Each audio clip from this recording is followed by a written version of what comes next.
JTV, Voice of Jagyapet. నమస్కారం, వార్తలకు స్వాగతం. ముందుగా ముఖ్యాంశాలు.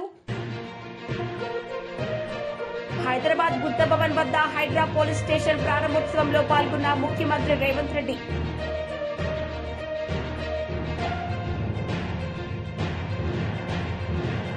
శ్రీ సిటీలో ఎల్జీ ఎలక్ట్రానిక్స్ కంపెనీ భూమి పూజ కార్యక్రమంలో పాల్గొన్న నారా లోకేష్. హైదరాబాద్ బుద్ధ భవన్ వద్ద హైడ్రా పోలీస్ స్టేషన్ ప్రారంభోత్సవంలో పాల్గొన్న ముఖ్యమంత్రి రేవంత్ రెడ్డి. ఈ సందర్భంగా ఆయన ప్రసంగించారు. ఇది ఓల్డ్ సిటీ కాదు, ఇది ఒరిజినల్ సిటీ. ఈ సిటీని పునరుద్ధరించుకోవాలి, దీన్ని కాపాడుకోవాలని ఆలోచన చేసి ఈరోజు వివిధ శాఖల మధ్యలో సమన్వయం లేదు. ఈరోజు ఇక్కడ చాలా మంది పోలీస్ అధికారులు, పోలీస్ డిపార్ట్మెంట్లో మనం యాంటీ కరప్షన్ బ్యూరోని తెచ్చుకున్నాం, విజిలెన్స్ అండ్ ఎన్ఫోర్స్మెంట్ని తెచ్చుకున్నాం, సిఐడిని తెచ్చుకున్నాం. ఈ విధంగా రకరకాలుగా ఆక్టోపస్ తీసుకొచ్చుకున్నాం, ఎస్ఐబి తీసుకొచ్చుకున్నాం. ఇవన్నీ కూడా ఒకేసారి 1956లో ఉమ్మడి రాష్ట్రంగా ఏర్పడ్డ రోజు మనం నిర్ణయాలు తీసుకోలేదు. ఎట్లెట్లా మన అవసరాలు, మన పరిస్థితులు, ప్రజలకు ఏ విధంగా మనము పరిపాలనను అందుబాటులోకి తీసుకురావాలని ఆలోచన చేసినప్పుడు ప్రతి సందర్భంలో కొన్ని కొత్త శాఖలను మనం నిర్ణయం తీసుకుంటూ కొత్త శాఖలను ఏర్పాటు చేసుకుంటూ పరిపాలనను బలోపేతం చేసినాం. అందుకే ఈరోజు మున్సిపల్ శాఖ కావచ్చు, ఎలక్ట్రిసిటీ డిపార్ట్మెంట్ కావచ్చు, ఇరిగేషన్ డిపార్ట్మెంట్ కావచ్చు, పోలీస్ డిపార్ట్మెంట్ కావచ్చు, ఇట్లా చాలా శాఖల మధ్యలో సమన్వయ లోపం వల్ల సమస్య వచ్చినప్పుడు ఎవరి సమస్యను పరిష్కరించాలి, ఎవరి సమస్యను ముందుగాల వెళ్ళాలి అనే దాంట్లో కూడా కొంత ఇబ్బందులు ఏర్పడుతున్నాయి. వీటన్నిటిని నేను ముఖ్యమంత్రిగా పదవి చేపట్టిన తర్వాత మున్సిపల్ శాఖ నా దగ్గరనే ఉండడం, ఈ నగరం యొక్క అభివృద్ధి మీద ప్రత్యేకమైన దృష్టి పెట్టాలని ఆలోచన చేసినప్పుడు శాఖల మధ్య సమన్వయం ముఖ్యమంత్రిగా నేను చెప్పినా కూడా సరైన విధంగా మనం ఆశించిన మేరకు ఫలితాలు రాలేదు. అందుకే అధికారులతోని అదేవిధంగా అనుభవజ్ఞులతో నేను మాట్లాడినా దీనికి పరిష్కారం ఏంది అని. అదేవిధంగా బెంగళూరులో మొన్న జరిగిన సమ్మర్లో 1600-1700 ఫీట్లు బోరేసిన తాగునీళ్లు లేక గొప్పగా అభివృద్ధి చెందిన బెంగళూరు నగరాన్ని నుంచి పెద్ద పెద్ద సంస్థలు వలసలు పోయే పరిస్థితి వచ్చింది. బెంగళూరు ప్రకృతి పరంగా చాలా గొప్పగా ఉంటుంది, కానీ మొత్తం కాంక్రీట్ జంగులు అవ్వడం వల్ల, అక్కడ చెరువులను పరిరక్షించుకోకపోవడం వల్ల, నీటి నిల్వలను ఒడిసి పట్టుకోకపోవడం వల్ల బెంగళూరు నగరము దాదాపుగా మొన్నటి ఎండాకాలంలో తాగడానికి నీళ్లు లేక విలవిలలాడి బెంగళూరు నగరంలో ఉన్న ప్రజలు వలసపోయే పరిస్థితి వచ్చింది. అదేవిధంగా ముంబైలో చిన్న వర్షం వస్తే అతలాకుతలం అయిపోయే పరిస్థితి వచ్చింది. అక్కడ ఏ సంస్థలు పనిచేయలేని పరిస్థితి. మీకు అందరికీ తెలుసు, చెన్నైలో వరదలు వస్తే 2 ఫ్లోర్లు 3 ఫ్లోర్లు నగరమంతా మునిగిపోయే పరిస్థితి. అదేవిధంగా ఢిల్లీ కాలుష్యంతో పార్లమెంటే కాదు, ప్రభుత్వ పాఠశాలలే కాదు, ప్రభుత్వ కార్యాలయాన్ని కూడా సెలవులు పెట్టే పరిస్థితి. ఈ దేశాన్ని పరిపాలించే ప్రధానమంత్రి, హోంమంత్రి, అన్ని శాఖలు, ప్రపంచ దేశాల పట్ల నిర్ణయాలు తీసుకునే ఢిల్లీ నగరం ప్రకృతిని మనం కాపాడకపోవడం వల్ల, కాలుష్యాన్ని నియంత్రించకపోవడం వల్ల పార్లమెంటు నుంచి పాఠశాలల వరకు సెలవులు ప్రకటించుకునే పరిస్థితి వచ్చిందంటే ఇది ప్రకృతి తప్పిదం కాదు, మానవ తప్పిదం. మనం చేయాల్సిన ఆలోచనలు, తీసుకోవాల్సిన నిర్ణయాలు సరైన సమయంలో తీసుకోకపోవడం వల్ల ఈరోజు ఢిల్లీ నగరం కావచ్చు, ముంబై కావచ్చు, బెంగళూరు కావచ్చు, చెన్నై కావచ్చు, కల్కట్టా కావచ్చు, ఈ మెట్రోపాలిటన్ సిటీస్ అన్ని కూడా ఈరోజు నివసించడానికి యోగ్యంగానే నగరాలుగా మారుతున్నాయి. ఇది మన కళ్ళ ముందు కట్టినట్టుగా మన కళ్ళ ముందే కనిపిస్తుంది. ఇంత ఉపద్రవం ముంచుకొస్తున్నా ఆ ఉపద్రవం నుంచి మనము గుణపాఠం నేర్చుకోకపోతే, ఆ గుణపాఠం నుంచి మనము దాన్ని పాఠంగా స్వీకరించకపోతే రేపు హైదరాబాదు నగరం కూడా ఈ 4-5 నగరాలతో పాటు 6వ నగరంగా వాటి సరసన చేరే పరిస్థితులు ఉన్నాయి. అందుకే రాష్ట్ర ప్రభుత్వం ఆలోచన చేసి ఎవరు ఏమనుకున్నా సరే, ఎవరు ఎలాంటి విమర్శలు చేసినా సరే నియంత్రించదలుచుకున్నాం, నిలువరించదలుచుకున్నాం, అవసరమైతే నిర్మూలించదలుచుకున్నాం ఆక్రమణదారులను. అందుకే ఈరోజు హైడ్రాన్ ఏర్పాటు చేసినాం. హైడ్రా అంటే కేవలం శ్రీ సిటీలో ఎల్జీ ఎలక్ట్రానిక్స్ కంపెనీ భూమి పూజ కార్యక్రమంలో పాల్గొన్న నారా లోకేష్. ఈ సందర్భంగా ఆయన మాట్లాడారు. To the state of Andhra Pradesh. Today we are not just breaking ground. We are breaking new ground in the state of Andhra Pradesh. It is a great privilege to stand before you today at this momentous occasion, the groundbreaking ceremony of LG Electronics state-of-the-art facility here in Sri City, Andhra Pradesh. I extend a very warm welcome to the leadership of LG Electronics, India and global, and its vendor companies to our state. Today marks more than just the beginning of a construction project. It is a defining milestone in the journey of industrial growth and technological advancement for our state and for our nation. Where innovation meets investment, the future is taking shape. With an investment exceeding 5,000 crores, LG Electronics is not only bringing a world-class manufacturing unit to Andhra Pradesh, but is also reaffirming global confidence in our state as a premier investment destination. We are really excited to deliver a product made in Andhra Pradesh, made for the world. This project is one of the first major foreign direct investment under the new government. The people of Andhra Pradesh gave us a resounding mandate. It's a history that we created in the last election. 94% of the seats that we contested, we won. And the clear mandate was about creating jobs. And we believe that this investment is in the step in that direction. This also reflects our leader, Mr. Naidu's commitment to speed of doing business, robust infrastructure, a future-focused vision of Andhra Pradesh. We promised ease of doing business, and today we are delivering speed of doing business. The LG factory will produce advanced home appliances, refrigerators, air conditioners, and washing machines, integrating the latest in smart and energy-efficient technology. A smart factory, a smarter state, a smarter India. That journey is beginning here today. This isn't just about manufacturing. It's about shaping the future of living. It's about creating jobs, empowering our youth, and transforming lives. We are not just building factories. We are building futures here. This facility alone will create nearly 1,500 direct jobs. And with LG's key vendors investing here, creating more than 700 jobs, will impact our economy and will create a lot of jobs for the locals. This is more than a company's groundbreaking. It is a groundbreaking movement for the youth of Andhra Pradesh.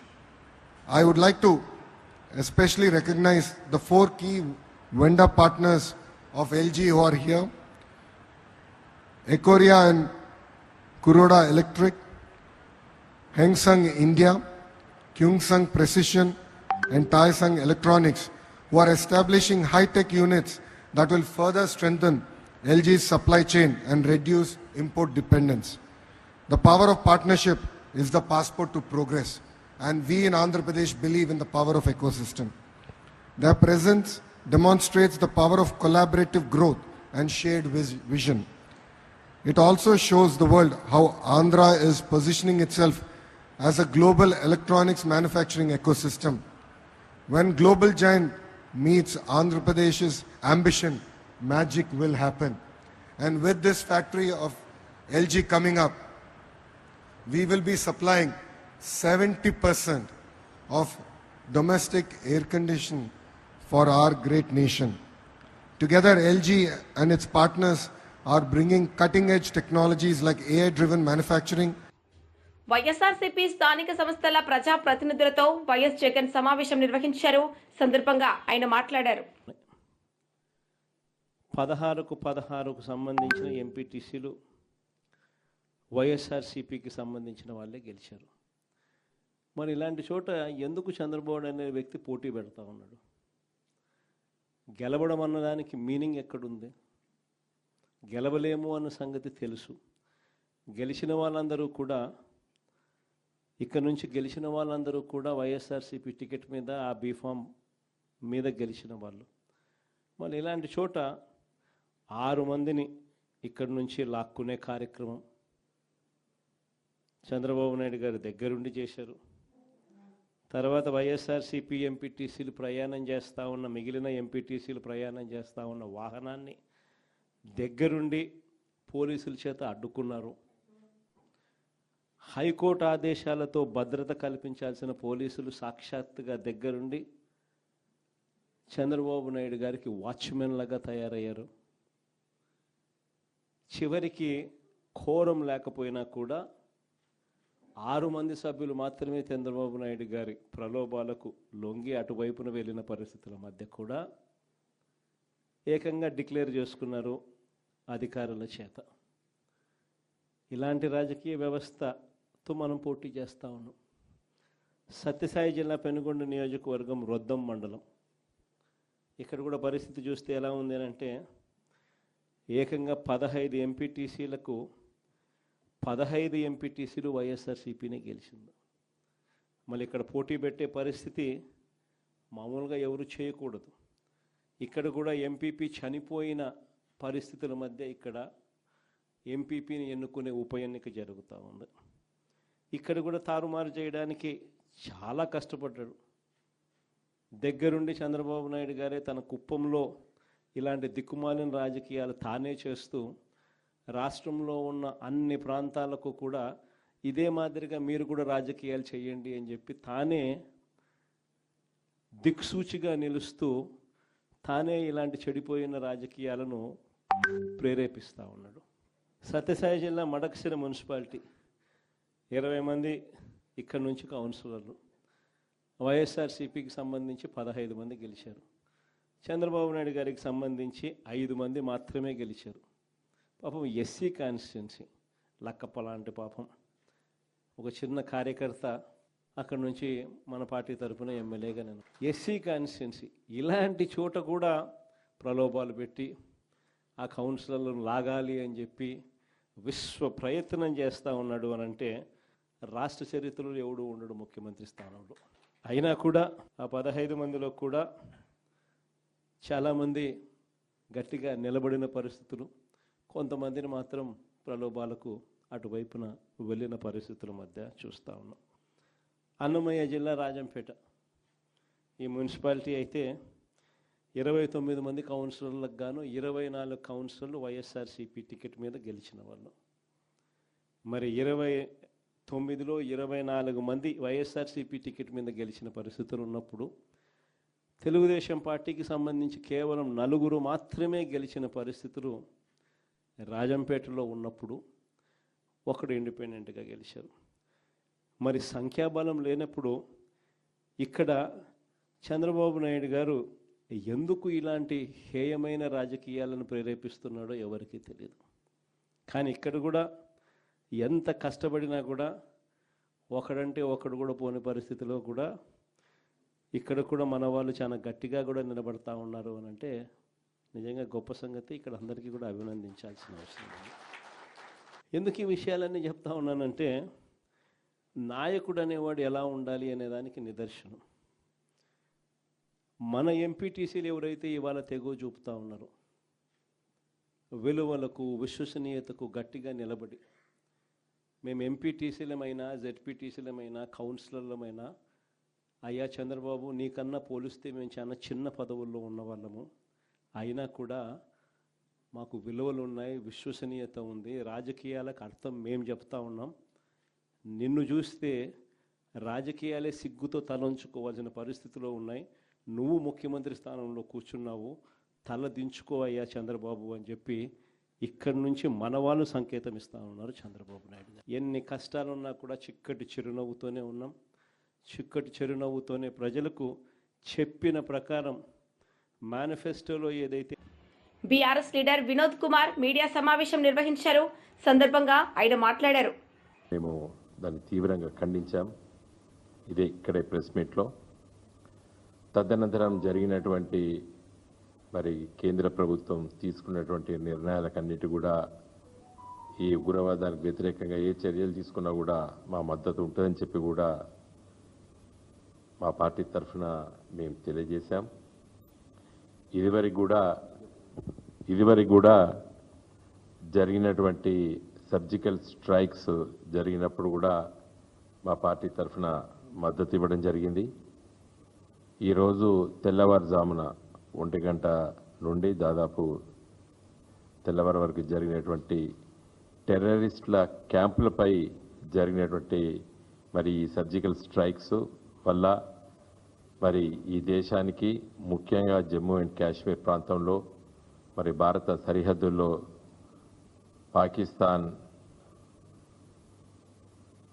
మరి ఆ ఉగ్రవాదుల్ని ప్రోత్సహిస్తూ భారతదేశంలో చొరబాటును ప్రోత్సహిస్తూ ఇక్కడ వివిధ రూపాల్లో జరిగినటువంటి దాడులన్నీ తెలుసు మనకి. ముంబైలో జరిగినటువంటి దాడులు కానివ్వండి, లేకపోతే వివిధ ప్రాంతాల్లో జరుగుతున్నటువంటి దాడుల్లో వాళ్ళ పాత్ర, ఐఎస్ పాత్ర ఉన్నటువంటి విషయం ఈ దేశంలో ప్రతి పౌరుడికి తెలుసు. కాబట్టి ఇలాంటి పరిస్థితుల్లో దేశం మొత్తం కూడా రాజకీయాలకు అతీతంగా ఏకమై మరి దీన్ని ఎదుర్కోవాల్సినటువంటి సమయం ఆసన్నమైంది. నిన్న అంటే నేటి తెల్లవారుజామున జరిగినటువంటి ఈ సర్జికల్ స్ట్రైక్స్ ఆపరేషన్ సింధూర్ పేరిట జరుగుతున్నటువంటి వాటిని కేవలము అక్కడ ఉన్నటువంటి టార్గెట్స్ టెర్రరిస్ట్ క్యాంపులపైన జరిగింది. కానీ దురదృష్టవశాత్తు మరి ఈరోజు ఉదయం మనకు వచ్చినటువంటి వార్తలు పాకిస్తాన్ ఆర్మీ మన సివిలియన్స్ పైన దాడి చేస్తే కూడా కొంతమంది మన భారత పౌరులు కూడా చనిపోయినట్టు కూడా మరి టీవీ ఛానల్స్లో చూస్తున్నాం. ఇప్పటికైనా పాకిస్తాన్ ప్రభుత్వము టెర్రరిస్ట్ క్యాంపుల్ని తొలగించాలి, లేకపోతే ఈ సర్జికల్ స్ట్రైక్స్ తప్పవు. ఎందుకంటే భారతదేశాన్ని కాపాడుకోవాలి, మన దేశాన్ని కాపాడుకోవాలి. ఒక గొప్ప దేశంగా అభివృద్ధి చెందుతున్నటువంటి పరిస్థితులు 75 సంవత్సరాల స్వతంత్ర భారతదేశంలో ఎవరు పరిపాలించినా కూడా ఈ దేశాన్ని ముందుకు తీసుకెళ్తున్నటువంటి ఈ తరుణంలో మనం తప్పనిసరిగా ఇలాంటి చర్యలు తీసుకోక తప్పదు. కాబట్టి వీటిని మేము సమర్థిస్తున్నాము. తర్వాత మన సైనికుల వారు చేసేటువంటి ధైర్యాన్ని కూడా మనందరం కూడా అప్రిషియేట్ చేయాలి. కొన్ని క్యాజువాలిటీస్ ఉన్నప్పుడు ఆ కుటుంబాలకు కూడా మన ప్రగాఢమైనటువంటి సానుభూతి కూడా తెలియజేస్తున్నాం. ఇదే కేంద్ర ప్రభుత్వము మరి ఈ చర్యలు ఒక స్థాయిలో జరిపి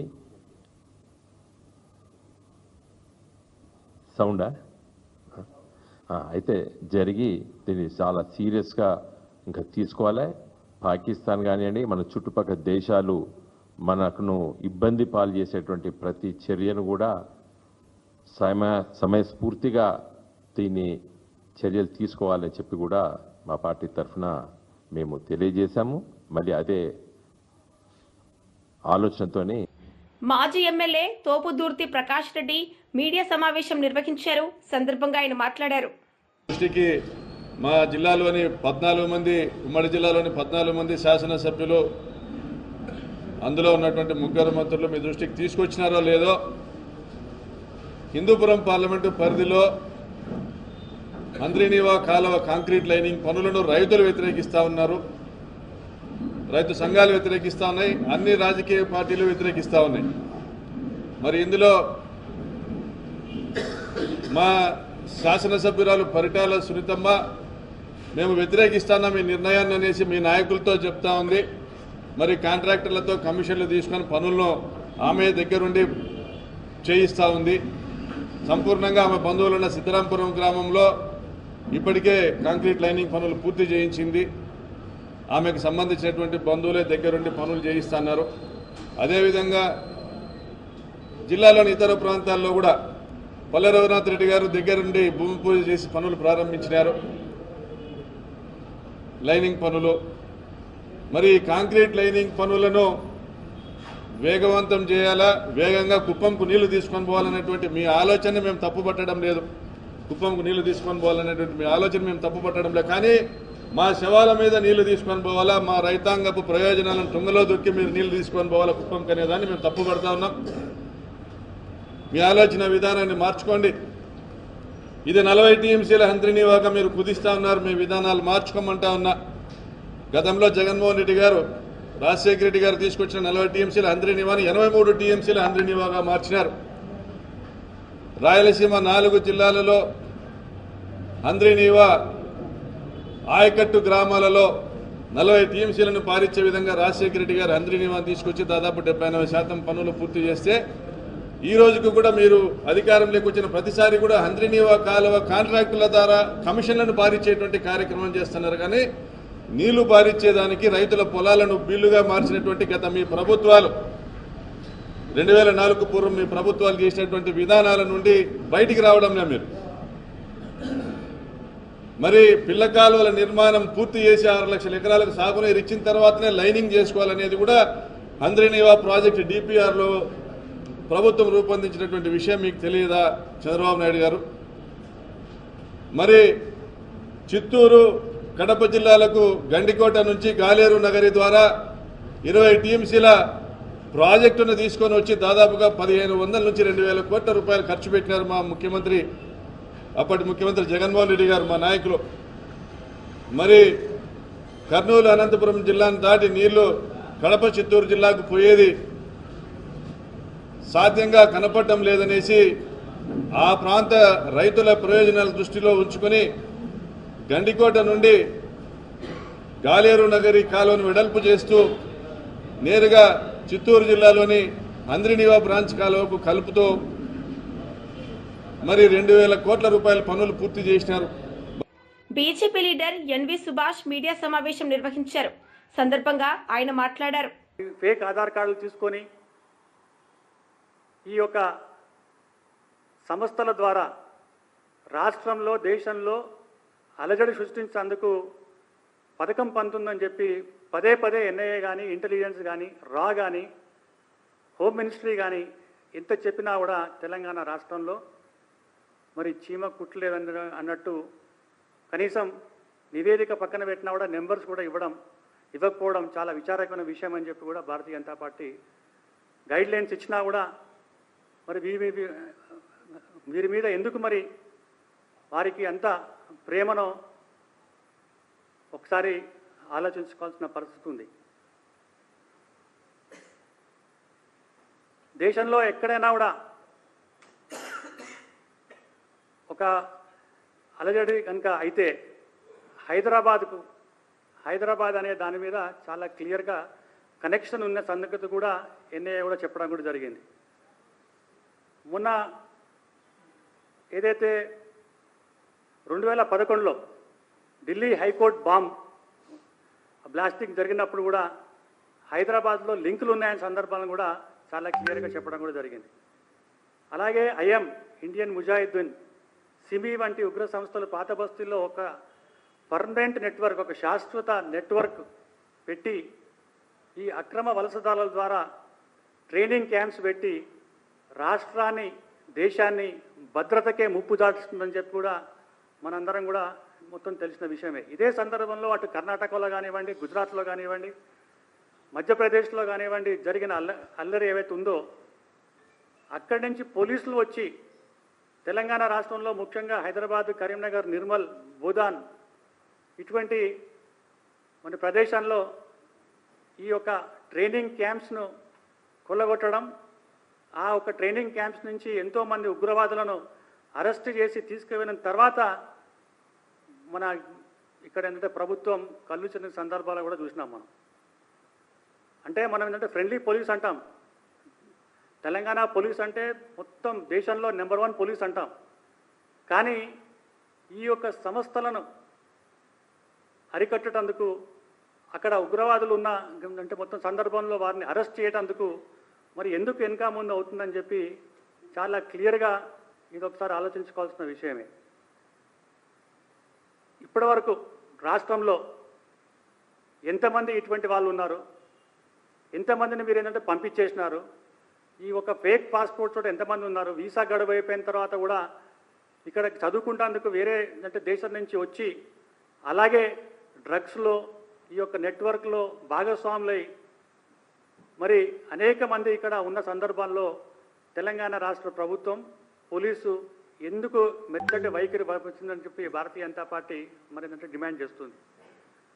ఇప్పటికే గుజరాత్లో మొన్న జరిగిన తర్వాత, ఈ యొక్క సందర్భం జరిగిన తర్వాత, పహల్గామ్లో జరిగిన సందర్భం అయిన తర్వాత గుజరాత్లో లెక్క తీస్తే 1000 మంది బయటపడ్డారు. 2 రోజుల్లో పోలీస్ అక్కడ చాలా క్లియర్గా ఈ యొక్క వలసదారుల ఎక్కడైతే ఉన్నారో నిఘా సంస్థల ద్వారా వాళ్ళ హెల్ప్ తీసుకొని పోతే 1000 మంది బయటకు వచ్చినారంటే. వార్తలు ముగించే ముందు ముఖ్యాంశాలు మరోసారి. హైదరాబాద్ బుద్ధ భవన్ వద్ద హైడ్రా పోలీస్ స్టేషన్ ప్రారంభోత్సవంలో పాల్గొన్న ముఖ్యమంత్రి రేవంత్ రెడ్డి.